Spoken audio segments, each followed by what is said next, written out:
ঘৰুৱা শাক-পাচলিৰে উপলব্ধ এখন বজাৰ, যিখন বজাৰত বিক্ৰেতাৰ ৰূপত শিক্ষাৰ্থী।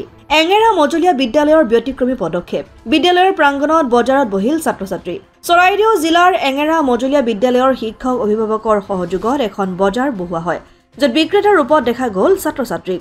বজাৰ ব্যৱস্থা ক্ৰয় বিক্ৰয়ৰ সম্যক জ্ঞান দিয়াৰ উদ্দেশ্যৰে বিদ্যালয় কৰ্তৃপক্ষই এইদৰে ছাত্ৰ-ছাত্ৰীসকলক জড়িত কৰোৱাই ঘৰুৱা উৎপাদিত শাক-পাচলিৰে এখন বজাৰ বহোৱাৰ এই পদক্ষেপক শলাগ লৈছে অভিভাৱক তথা অভিভাৱিকাৰ লগতে স্থানীয় ৰাইজে।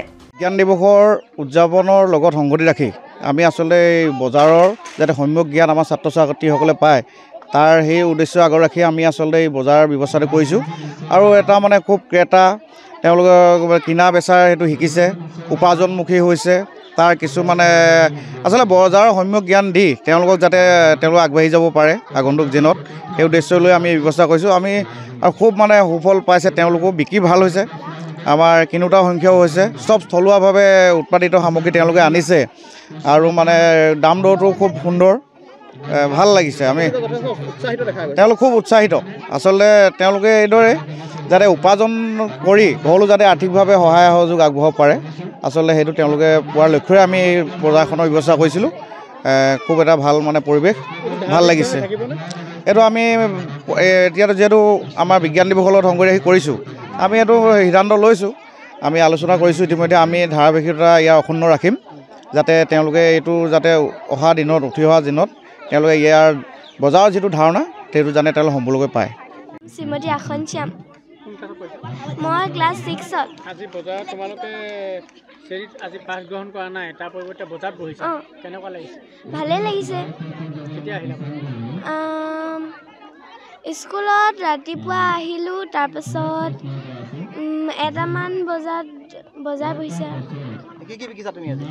আজি ধনিয়া, লাই শাক, তাৰপাছত কচুথুৰি, পিঠা, তন্তেত পিঠা আৰু মছলা পাত আৰু ঢেকীয়া। দামটো পিঠাখিনি এটাত 5 টকা, তাৰপিছত লাই শাক এমুঠাত 10 টকা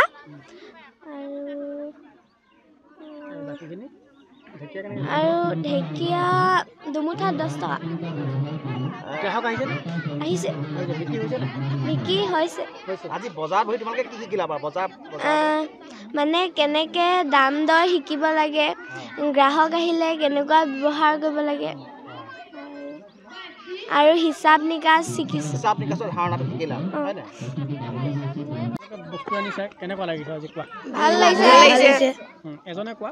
ভাল লাগিছে। লাই, লফা, পালেং, মূলা, ধনিয়া, তাৰপিছত খুতুৰা, কলডিল এইবোৰ আনিছোঁ। ঘৰতে উৎপাদিত। বজাৰখনত বহি আমি দাম দৰ কেনেকুৱা আৰু অংক সেনেকুৱা বস্তু শিকিছোঁ। দাম কেনেকুৱা। গ্ৰাহক আহিছেনে? আহিছে। বস্তু বিক্ৰী হৈছে? কেনেকুৱা লাগিছে আজি? ভাল লাগিছে। গ্ৰাহকে প্ৰথম আহি কি বুলি কৈছে? বস্তু কিনিবলৈ আহে গ্ৰাহকজন, কি বুলি সুধে? কি কয়? বস্তুটোৰ দাম কিমান, কিমানত দিবা, কম বেচ নকৰে। নাজিৰাৰ পৰা যদুমণি হাজৰিকা ৰিপৰ্ট, অসম আদিত্য।